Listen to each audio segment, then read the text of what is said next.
Parents didn't tell me people in the house had been vomiting. I left immediately, and the night completely unraveled. I'm a 25-year-old male, and I need to share this, because tonight was one of those nights where everything just piled up. I live about 11 miles away from my parents' house, roughly a 20-minute drive. I rent a private bedroom in a fourplex with 3 other roommates.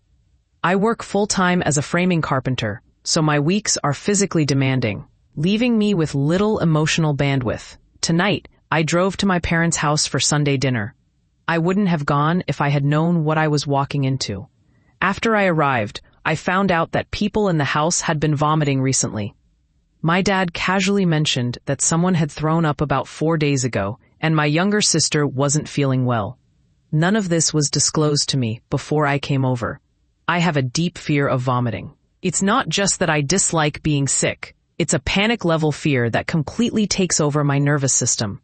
The last time I threw up was 5 years ago, and before that it had been nearly 10 years.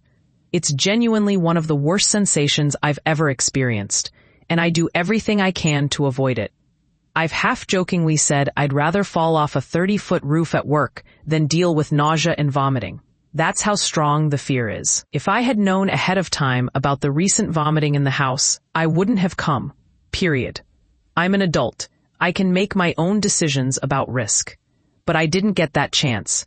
As soon as I heard this information, I got up and left. I didn't eat, linger, or argue. I just walked out. When I got to my car, I immediately used hand sanitizer and planned to wash my hands as soon as I got home. What made me even angrier was my dad's dismissive attitude. He's 58 and very much the "you'll be fine, it's already past" type. He kept insisting I wouldn't get sick. But he's not a doctor, and confidence doesn't change how viruses or incubation periods work. It was incredibly frustrating to be brushed off like I was being dramatic. To add to the stress, I had already been around my family recently, helping my dad with electrical work at a house he bought. Earlier, I had shown my parents, siblings, my oldest brother, and his girlfriend a house in Mendon that I worked on for most of the year. So my mind immediately went into overdrive, thinking about exposure windows and incubation periods. Then came the drive home. It was raining, and while driving, the driver's side windshield wiper blade flipped off. I was so upset that I didn't even stop to retrieve it. I just kept driving, relying on the smaller passenger side wiper and hoping I wouldn't get pulled over. I thought, are they really going to expect me to pull over, call a tow truck, and not drive home? I live about 10 miles away. That would have been an expensive and unnecessary tow for something I could fix later.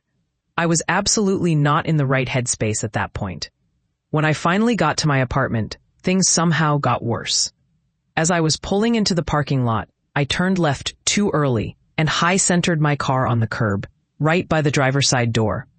At that moment, I felt like I was going to completely lose it. Thankfully, a group of guys nearby helped me lift and push the car enough to get it unstuck, and I helped them too.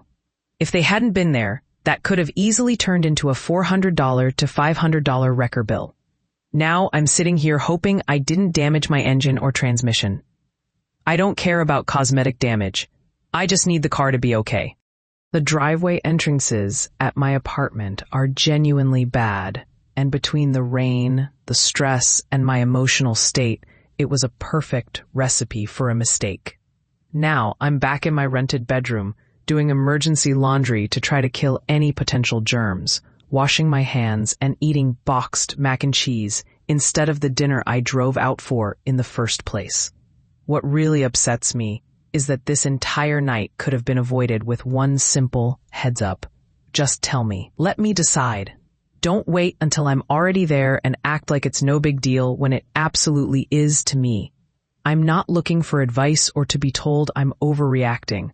I just needed to share that tonight was overwhelming, infuriating, and exhausting, and I'm angry that it didn't have to be this way.